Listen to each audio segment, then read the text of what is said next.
David departed from there and escaped to the cave of Adullam. When his brothers and all his father's house heard it, they went down there to him, and everyone who was in distress, and everyone who was in debt, and everyone who was bitter in soul gathered to him, and he became commander over them. And there were with him about 400 men.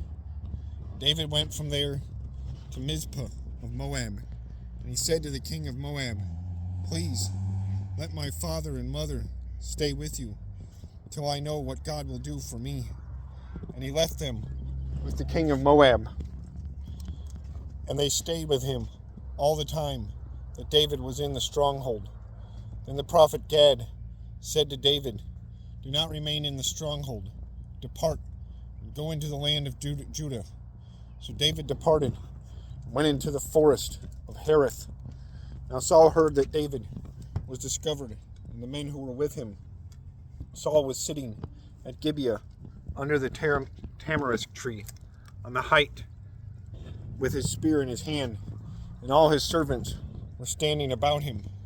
And Saul said to his servants who stood about him, "Hear now, people of Benjamin, will the son of Jesse ever give you one? Will the son of Jesse give every one of you fields and vineyards? Will he make you all commanders of thousands and commanders of hundreds, that all of you have conspired against me? No one discloses to me when my son makes a covenant with the son of Jesse. None of you is sorry for me, or discloses to me that my son has stirred up my servant against me, to lie in wait, as at this day." Then answered Doeg the Edomite, who stood by the servants of Saul, "I saw the son of Jesse coming to Nob, to Ahimelech, the son of Ahitub, and he inquired of the Lord for him, and gave him provisions, and gave him the sword of Goliath, the Philistine." Then the king sent to summon Ahimelech the priest, the son of Ahitub, and all his father's house, the priests who were at Nob, and all of them came to the king. And Saul said, "Hear now, son of Ahitub." And he answered, "Here I am,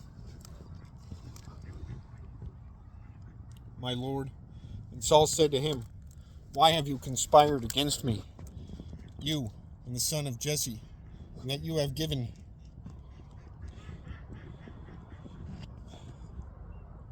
Why have you conspired against me, you and the son of Jesse, and that you have given him bread and a sword, and have inquired of God for him, so that he has risen against me to lie in wait, as at this day?" Then Ahimelech answered the king, "And who among all your servants is so faithful as David, who is the king's son-in-law, and captain over your bodyguard, and honored in your house? Is today the first time that I have inquired of God for him?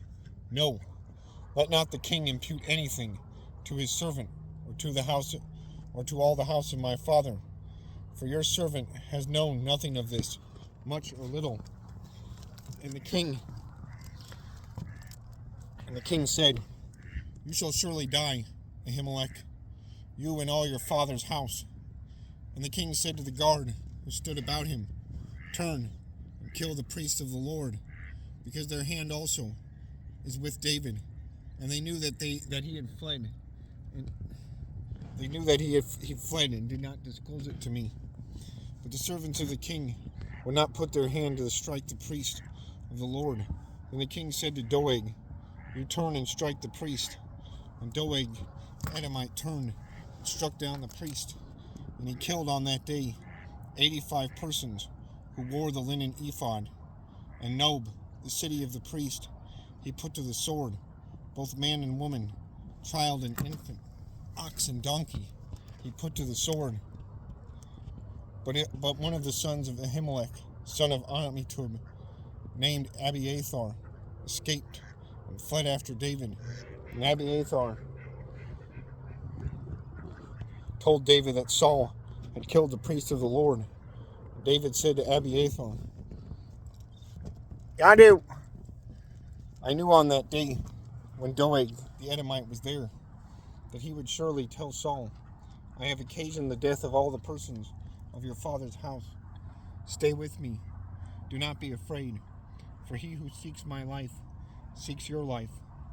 With me you shall be safe, and you shall be in safe keeping.